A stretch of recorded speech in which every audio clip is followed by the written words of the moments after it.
In this episode, we look at racism roaring back into fashion in the Trump era, why AOC would make a far better president than Trump, and the dangerous and scary attacks on progressive people and groups coming from conservative snowflakes who no one really likes. This is Secular Left with Doug Berger, an independent, religion-free, progressive viewpoint on topics of the day.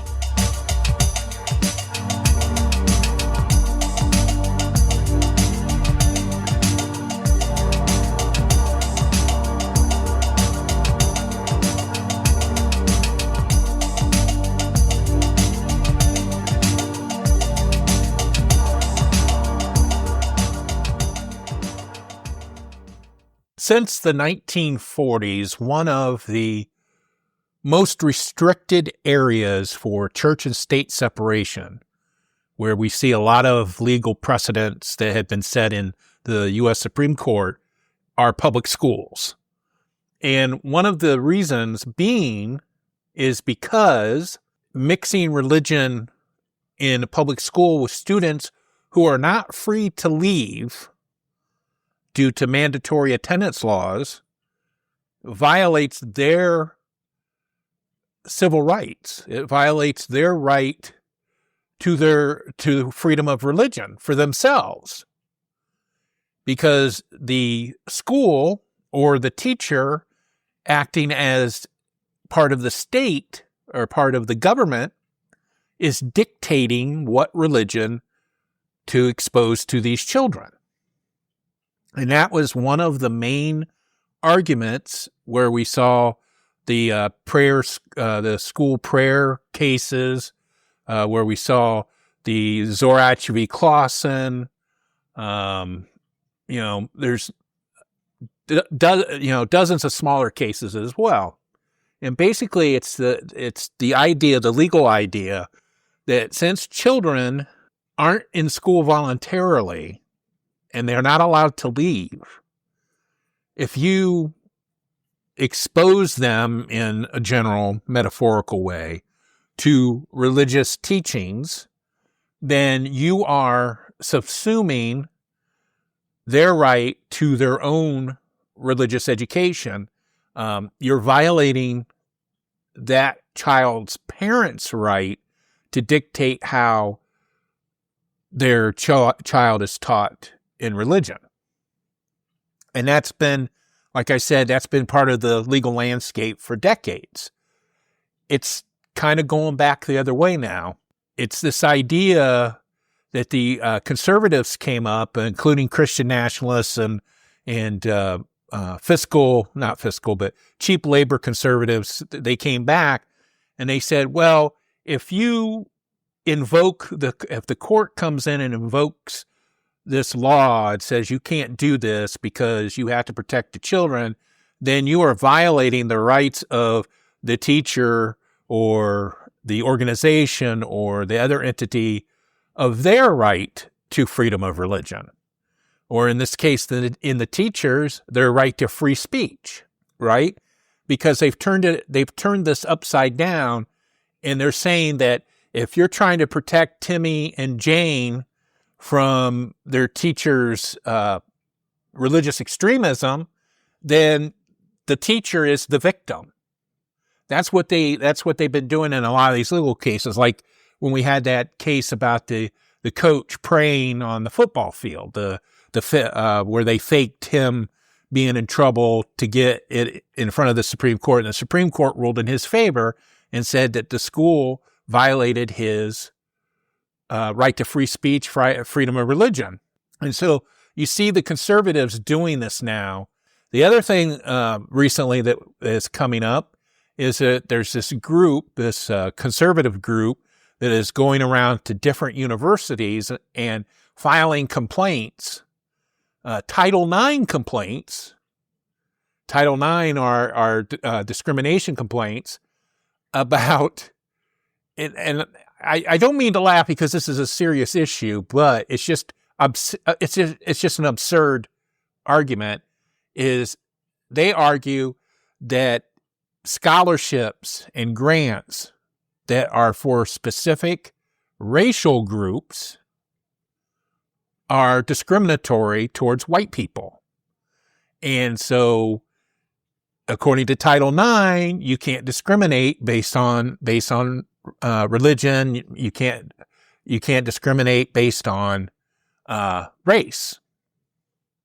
Okay, but they're forgetting that a lot of these gender, and they're going after gender-specific scholarships as well, gender-specific scholarships and racial-specific scholarships are because of previous systemic racism before. Because when you had scholarships where everybody was open to, it was open to everybody, a lot of times most of the non-minorities got these scholarships. And so people decided to create these other scholarships for these marginalized groups so that it would level the playing field, as it were. But they're turning, again, the conservatives are turning that on its ear as well. They're saying, well, if you have a scholarship for black women, you're discriminating against non-black, non-women. And they're saying that is wrong. That should be wrong. And in some cases, these conservative groups are actually suing. Yeah, this happened in 2024. The Fearless Fund, it was a venture capital firm with an associated nonprofit foundation, discontinued its Strivers grant contest for black women business owners as part of a settlement agreement in a lawsuit challenging the program's racial exclusivity. A conservative group, American Alliance for Equal Rights, and I think that's the group that's going after some of the scholarships as well. It's argued that the grant program exclusively for businesses majority owned by black women violated Section 1981 of the Civil Rights Act of 1866, a federal law prohibiting racial discrimination in contracting. We know why the Fearless Fund had this grant. It's to help black women business owners who don't normally, it's not that they don't normally get help, but it's harder for them to get the same kind of help that businesses run by non-black, non-women get. Kind of reminds me of church seating with religious people. What they do is they go in and they start a church. And they want a building. So they want to buy a building. A brand new church, they have so many congregants. Maybe they've been meeting in a library branch, or they've rented a public school gymnasium or something and held their church services. So, they've been together for a year or two, a couple years, and they pledge some money for a down payment, and they go to a bank to get a loan to purchase a building. Well, my humanist group, if we did that, we would be less successful in getting a loan than a church, a religious church. Why? Because there's an inherent bias to favor churches. And it doesn't matter. All you have to do is you have to prove that you're a going church and that you have congregants and you're getting donations, and banks are more inclined to loan money to you if you're going to use it to purchase a building or build a building for a church or build a church. Now, is that fair to my group? No, that's not fair to my group. What I would do is I would probably try to establish or work with an established foundation or private entity that would loan me the money specifically because I have a humanist group, in order to level the playing field so that we have just as much chance of establishing ourselves as a church. And that would not be discriminating against churches, because they still have the avenue to get those special deals from the banks.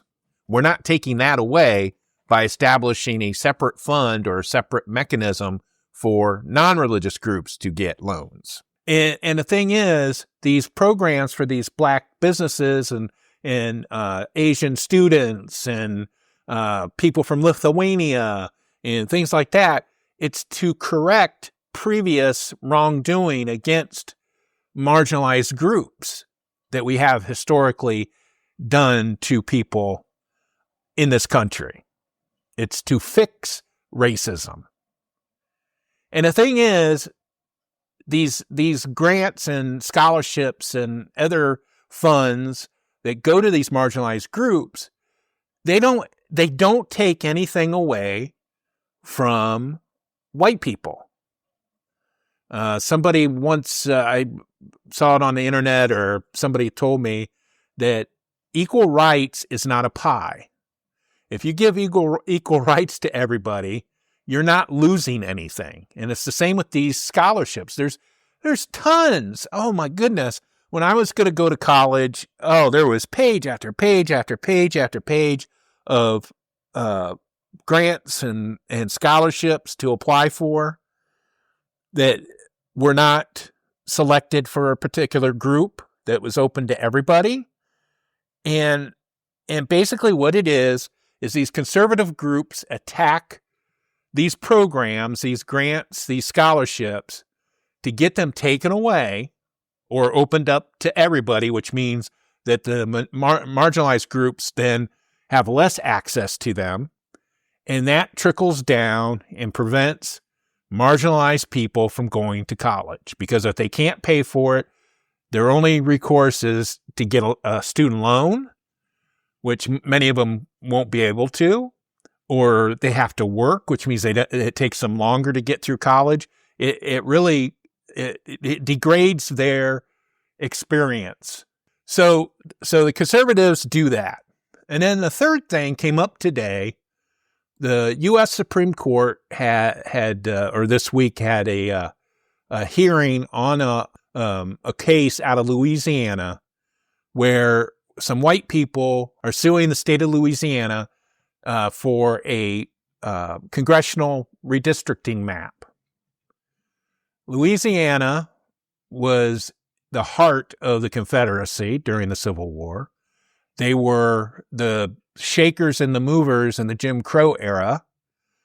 And so the Civil Rights Act, when it was passed in the 1960s, attempted to address systemic racism that Black people had experienced in southern states, and applied that law around the country.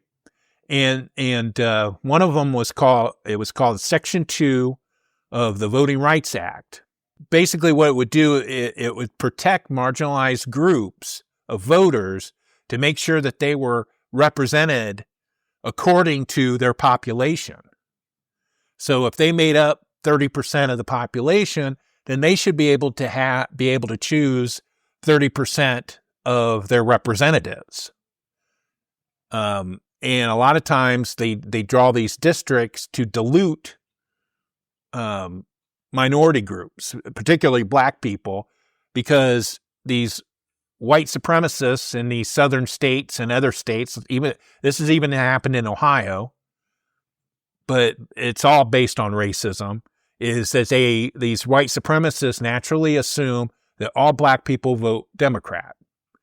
So because they can't intentionally make a map to exclude Blacks, what they do is they find another reason to exclude Blacks, and they do it politically. And the Supreme Court ruled a year or two ago, that gerrymandering congressional districts based on politics was probably okay.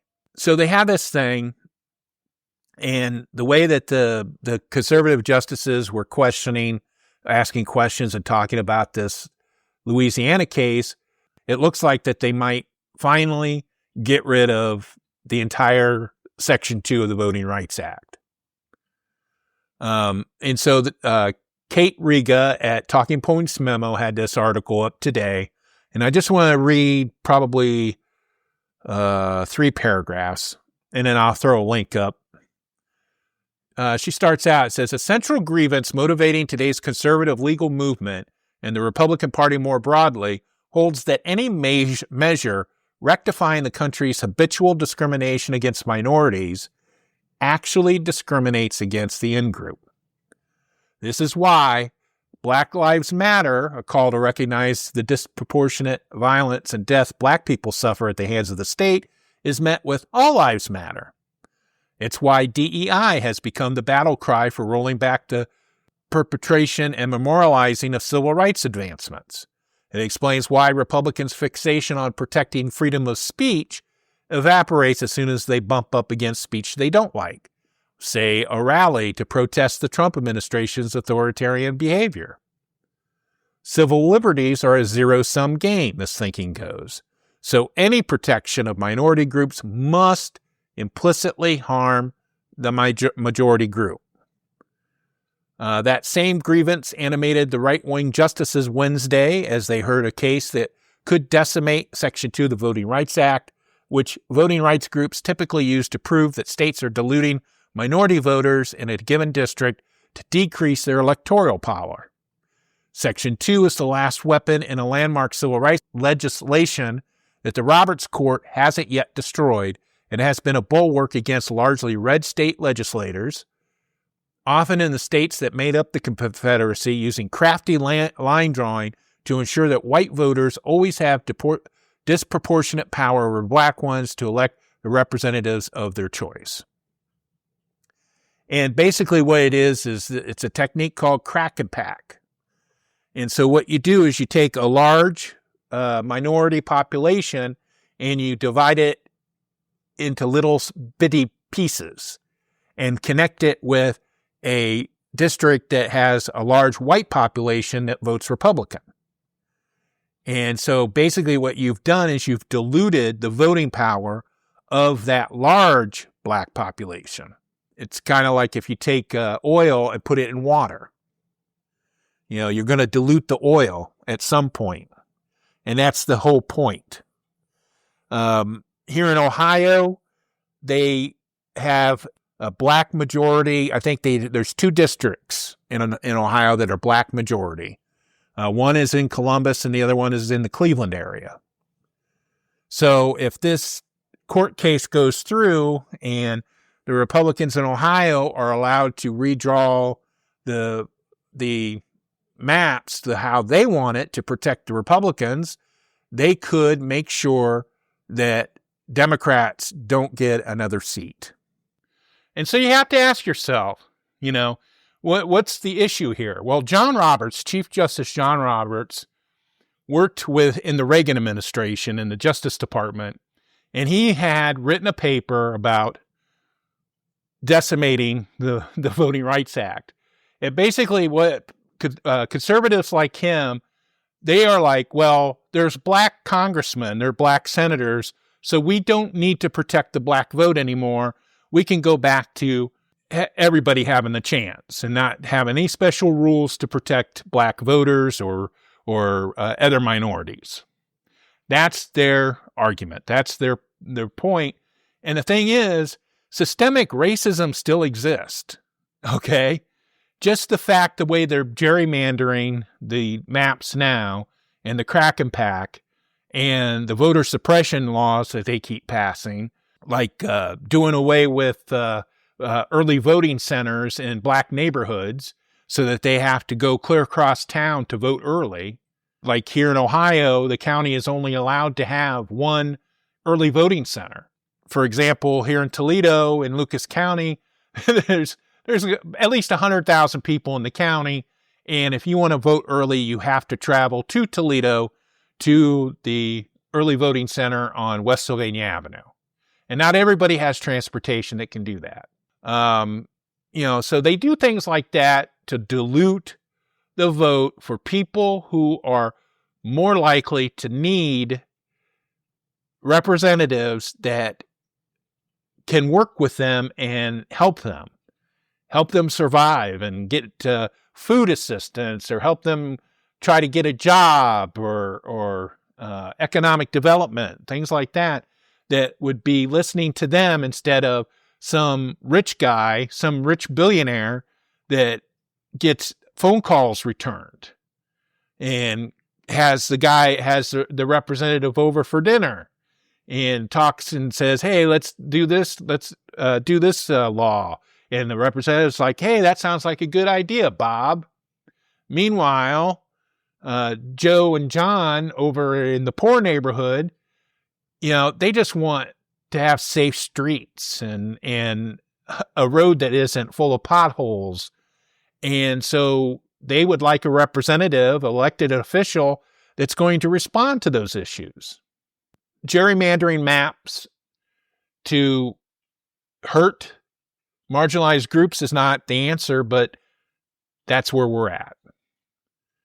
So, we've got the dumpster fire with Trump, the ICE and the Border Patrol. I think I read 170 people, U.S. citizens, have been detained since the start of the attacks. And now they're weaponizing the IRS to go after so-called leftist terrorist groups, nonprofits. And now we're going to have, black people are not going to have a vote. They're not going to have a voice. So we would rewind the clock to the 1950s. I think it's just ridiculous, and we need to do something about it.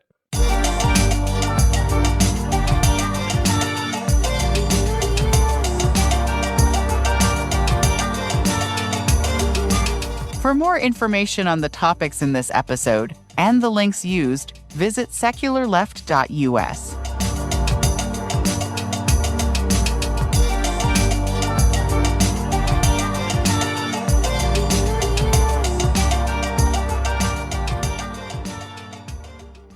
I think I've mentioned before how I listen to short video clips on Facebook. Yes, I am still on Facebook and other places like TikTok and Blue Sky and places like that.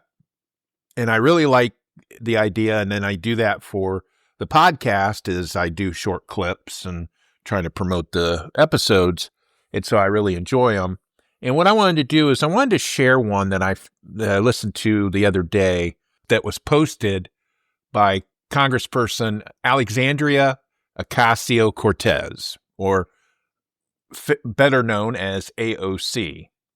What it is we are in the middle of a government shutdown. It's been going on now, I think, for 2 weeks now. And basically, the Republicans are refusing Democratic demands that they protect tax breaks that have been going to people that get the Affordable Care Act, or as people sometimes know it as Obamacare. And those tax breaks and subsidies that paid for the premiums are going away. And the Democrats want the Republicans to make sure that they continue. And the Republicans have turned it around and said, well, they want health care for illegal immigrants, forgetting the fact that by law, undocumented people are not allowed to receive the Affordable Care Act benefits or any federal benefits at all. They're not eligible for it. The only kind, and so of course then the Republicans then complain about emergency care. Well, that's just being human. If an undocumented person gets, let's say, hit by a car, they can be assured that they're going to be treated. And yes, taxpayers are going to pay for it, because that's what many hospitals do in this country that receive federal funding like Medicare or Medicaid, is they are required to treat everyone that shows up. That's just being human. That's human dignity. That doesn't have anything to do with politics or supporting open borders or any of that other bullshit that conservatives like to spout. So AOC posted this little clip. She was at a forum talking about Trump. And now we know President Trump is a transactional president. He's treating his time in the White House like it's one of his companies, which means, what does that mean? That means that he's running it into the ground and personally benefiting from everything that he does. And so AOC decided to talk about that, about the difference between herself as a representative, a progressive representative, and President Trump. So let's take a listen. Trump believes that if you don't vote for him, he doesn't have to be your leader. That if you didn't vote for him, that you don't deserve good things to happen to you. I don't care if someone voted for me or not. I don't care if someone is a Republican or an independent or a Democrat. I don't care if someone likes me or not. That will never change the fact that I'm going to fight for them to have health care. I want MAGA to have health care. I want MAGA to be paid a living wage. But he doesn't want people who are Democrats, or he doesn't want people based on their political affiliation to benefit. And that is the difference between a strongman and an authoritarian and a leader of a democracy. You are listening to the Secular Left podcast. We are currently in the month of October. Most of the legislators, well, except for the Congress, are back in session after summer recess. And so what I wanted to do is there's already been some actions taken by various legislatures around here in the country and particularly in Ohio that I wanted to go over briefly and explain them to you. And I have like one state thing to talk about and one national thing to talk about on the state side. So the Ohio legislature came back from their summer recess, and there was a bill that was in the Senate Education Committee, the Ohio Senate Education Committee. It was called House Bill 57, and it had previously been passed by the Ohio House before the break. And so now it got sent to the Senate Committee to be considered, and if it passes out of the Senate Committee, then it moves to the Senate. Well, the title of the bill, or at least how the log line was showing in the Ohio Legislature website, was House Bill 57, says regards school policies on administering overdose reversal drugs. And this bill was introduced bipartisanly by a Democrat, Representative Gerals, and our buddy, Representative Josh Williams. They introduced this together.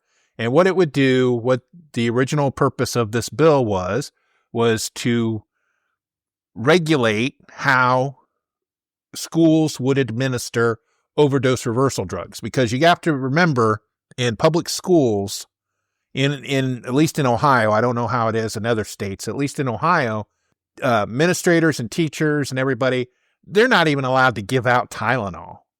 Even before the wacky doodle said that it caused autism. Pain relief, medication, any kind of medication, EpiPens, things like that. You had to take them to the administration, and they would hold them for you. And if you needed them, then you'd have to find them and administer it yourself. So what they wanted to do was with these overdose reversal drugs, we're talking like Narcan and some other ones, they wanted to have a policy or a state law to govern the use of those reversal drugs for public schools so that they had some guidelines. So it was a positive bill. We loved it. I supported it. At least I didn't hate it. So it goes through the House Education Committee, goes to the House, gets passed by the House, gets sent over to the Ohio Senate Committee, Education Committee. And the Republicans decided to, because it had something to do with public schools, that they decided to amend it for more crap about LifeWise. LifeWise Academy is the Christian nationalist group that is forcing its way into public schools during the middle of the school day. And so they're buddies in the Ohio Senate, and I know there's a couple of them on that Ohio Senate Education Committee that are big supporters of LifeWise. They decided to add or make an amendment to clarify the amount of time that a student could be released for LifeWise or any release time religious education. They didn't need to put that in there. They just didn't. As I've argued incessantly since they started this forcing LifeWise into public schools, is that it should be up to the schools how things like LifeWise are regulated. But instead, the state decides to stick its nose into the process. So one of the amendments to this House Bill 57 that they made was they added, it says, under Section E, it says, unless otherwise specified in a school district's policy adopted under Division B of this section, a student shall not be excused from school to attend a release time course in religious instruction for longer than either of the following. That's what they added, was excused from longer than before. Previously, it had just said exceed. The first thing was for students in elementary or middle school, 2 periods in total per week. So that was added in the budget bill that was passed, specific amount of time that kids would get to go to Bible class. And then the second thing was for students in high school, the amount of time that is equivalent to attending 2 units of high school credit per week. So now most people are going to say that is not a big deal. It's just clarifying. Instead of using the word exceed, it just says that they shouldn't be longer than that, which means that schools can't have LifeWise Academy stuff that lasts longer. You can't go 3 or 4 times a week. So I'm not sure why they added it. But anyway, so the Senate Education Committee added that as an amendment without any. Now, this is the part. This is why I'm bringing it up, is they did this without any public input. They didn't hold any hearings or anything because it had already passed in the House. And so in one day, they added this pretty much one day, they added this amendment, then they reported it out of committee. They sent it to the Senate floor. The same day, the Senate voted on it and it passed. And so then they had to send it back to the House because they had made changes to it. And the very same day that the Senate passed it, the House concurred, all in one day. So there was no public input allowed. There was no hearings held, nothing. Nobody knew that this was happening until it happened. I didn't know it until I got an alert about it from one of the progressive groups that I follow, because they found out about it. And when the original bill that didn't include the RTRI stuff passed the House, it passed unanimously. The vote total on the original bill in May, when it passed, was 96-0. And then when the Senate committee added that, it passed the committee 5-2. And the people that voted against it was Catherine Ingram. She is a former, I believe, teacher. She was a school teacher. And Democrat Kent Smith voted against it. All the Republicans voted for it. Then when it went to the Senate, also on October the 1st, it passed 28-4. And there were some Democrats that voted for it. 4 people voted against it. It was Democrats. It was Bill DeMora. Catherine Ingram again voted against it. Paula Hicks Hudson, who is the senator for the Toledo area, she voted against it. And Kent Smith also voted against it.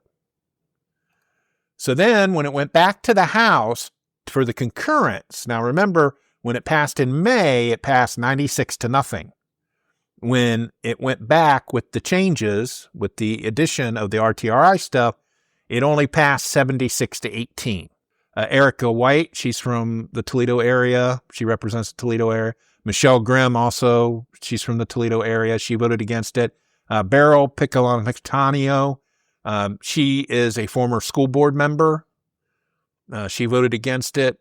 And that's the thing. Usually with these RTRI bills and things, the people that actually have experience in education, public education, either they were teachers or or they were on school boards, they oppose release time religious instruction, especially how LifeWise has it. And so that got passed. And like I said, all in one day. That's what a supermajority can do for you, is it can pass a bill if they want to in one day without any further hearings. And not to mention the fact that they ruined a perfectly good bill by tacking on a different subject. See, they're not supposed to put more than one subject in a bill. The RTRI stuff was a different subject besides opioid reversal drugs. Those are two separate issues. But they do that stuff all the time. So that was in the state. That was not a good thing in the state. In the national thing is a little bit worse. We had the report come out, initial report for Trump's trumped up anti-Christian bias task force. And it pretty much said whatever we knew it was going to say. They were complaining that too many people are anti-Christian. But what happened, though, during the run-up to the shutdown and in the wake of the murder of conservative podcaster Charlie Kirk, was that President Trump issued a formal presidential memorandum, and it's a national security presidential memorandum, number 7, NSPM 7. And what it does is it calls on the National Joint Terrorism Task Force, which works under the FBI, to go after particular threats to our nation. Which threats? Oh, just all critics of conservatism. Hemant Mehta at Friendly Atheist has a good write-up. Rebecca Watson did an excellent video on this issue as well, and I'll have links for the show notes on our website, glasscityhumanist.show. But reading from Hemat's article, and he quotes the memo, says, there are common recurrent motivations and indicticide uniting this pattern of violent and terroristic activities under the umbrella of self-described anti-fascism. These movements portray foundational American principles, support for law enforcement and border control as fascist, to justify and encourage acts of violent revolution. This anti-fascist lie has become the organizing rally cry used by domestic terrorists to wage a violent assault against democratic institutions, constitutional rights, and fundamental American liberties. Now, again, I'm reading from the memo. This is the memo that President Trump signed. He didn't read it. He just signed it. Common threads animating this violent conduct include anti-Americanism, anti-capitalism, and anti-Christianity, support for the overthrow of the United States government, extremism on migration, race, and gender, and hostility towards those who hold traditional American values on family, religion, and morality. So that is what the text of the memo is. Now, the reason why this is an issue is because it's a national security presidential memo. Those memos typically are secret or kept secret or under wraps for many, many years because they deal with national security issues that they don't want to put out there. There was a national security memo that George W. Bush had issued that was leaked, and people really got upset about it. I don't remember what it was, but for those that like freedom and everything, I think it was pretty bad. But anyway, so this national security presidential memorandum is giving or directing their joint terrorism task force to stop these groups that they claim are using anti-fascism to justify violent takeover of the government. It's not true, but that's the justification they use. And then they lump in people who criticize Trump and his administration. as Hammett writes in his article, it says, so the government must be on the lookout for anyone who criticizes America, calls out wealth inequality, condemns the worst aspects of Christianity, accepts transgender identities, and has any hostility toward bigots who insist the only good families are single-income households with stay-at-home trad wives who homeschool their 2.5 children. Pretty much my entire social media feed, and probably pretty much my own. The other part of this memo that is very disturbing is normally what happens when government law enforcement is looking at a particular group, they want to see you try to take an action. Either you've taken an action or you're just about to take an action. And usually it's a violent action. Like when they stopped Muslim terrorists, they usually get them when they're buying guns or whatever, and then they'll arrest them. Well, they're going to do the same thing to those of us who are anti-Christian.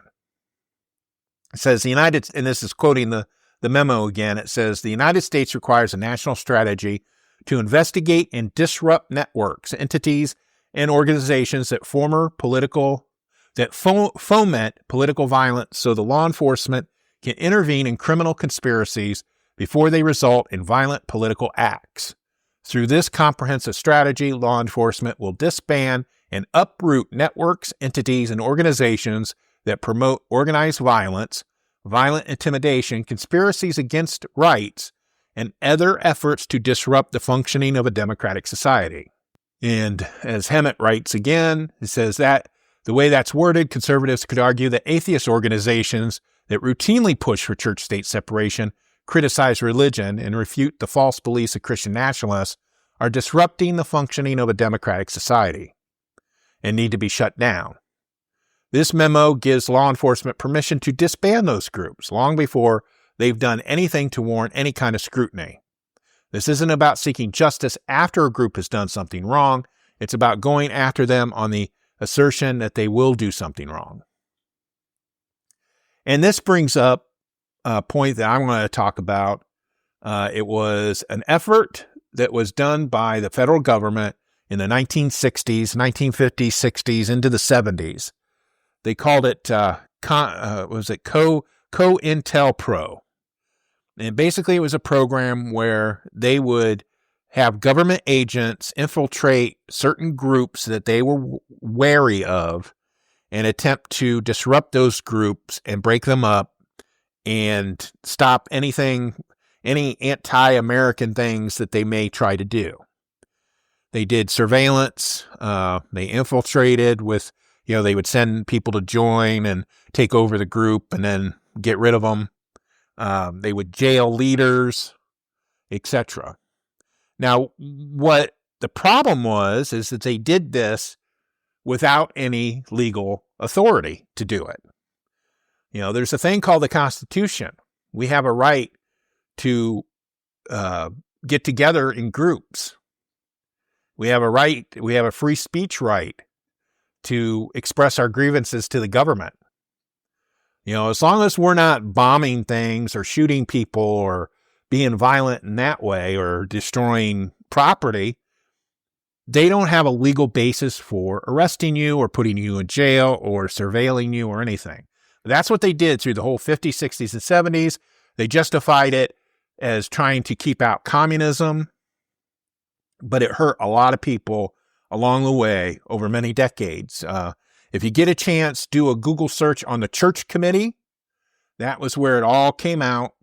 And they even passed laws after that are supposed to prohibit that. Or they raised the bar for you to be able to do that. You have to have probable cause and things like that. And that's what they would do. And I saw, and I can't think of what it was, some historian was talking about why those on the left seem not to be organized, that the people on the right, they're well-funded, they have a solid infrastructure, and they've basically gotten everything that they've wanted in the last 30 years. And the reason is because the federal government has been disrupting people on the left for decades and not allowing them to get a start or to get any headwind to try to make change in this country. And they've been doing it either secretly or out in the open. The one example that we have is, Trump is sending National Guardsmen into Portland, Oregon. There's nothing going on in Portland, Oregon. People are protesting outside an ICE detention facility. But if you remember right, if you go back and look at some of the protests during the George Floyd thing, there was a lot of not violent violence, but there was a lot of severe expression of dissatisfaction, firebombing police stations in Portland, being disrupted by police moving through the crowds. It happened in Columbus, Ohio. I was part of one that got disrupted here in Toledo. And so, that's happened in the past. Right now, there is nothing like that going on. But unfortunately, President Trump believes that there is, because he's got some mental issues of some kind. And so he issued this. Now, most of the executive orders that we know about that he's issued, or not issued, but he signed since he started in office in January, a lot of it is a lot of bluster. This national security presidential memorandum, because this is going to actually, something will happen. This joint terrorism task force will do something because now they've been given permission. And that is why we have this national security apparatus that surveils people and they've been trying to get voter registration information from the states. They've been trying to buy data that you've used on social media to track you. Things like that. And so this is a real concern. This is real. This memo, this National Security Presidential Memo 7, is the real thing. It's the real stuff. And we need to be wary of it and be aware that it's out there. And so one of the things that I'm doing with my group is I'm vetting people. If people automatically show up and want to join my group, I'm vetting them. I'm checking them out. I recommend other people do that as well. And if if somebody is getting extra close to you or want to get extra close to you or your groups, and they just give a bad vibe, because I don't think that they're very talented, some of these federal agents, that it could be. So you just need to be careful. You need to be careful. You need to watch everything, because one day you could be out walking your dog and they pull up in their SUVs and take you away. It's a real possibility. I'm not trying to scare people, but it's a real possibility. So make sure you check out the ACLU. They have materials available so you know your rights, even though that's kind of up in the air. But know that, as being a leader of a non-religious group who could be considered anti-Christian, because I don't agree with the Christian religion, my group could go away. Who knows? But I just want to make people aware of that national issue. And as I said, I put the links up to Hemant Mehta's article and Rebecca Watson's video, and I really encourage you to check them out when you get the time. Thank you for listening.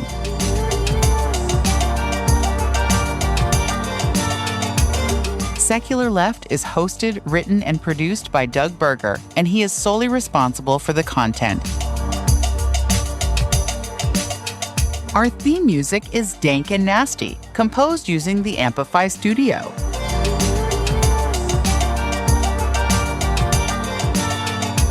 For more information on the topics in this episode and the links used, visit secularleft.us.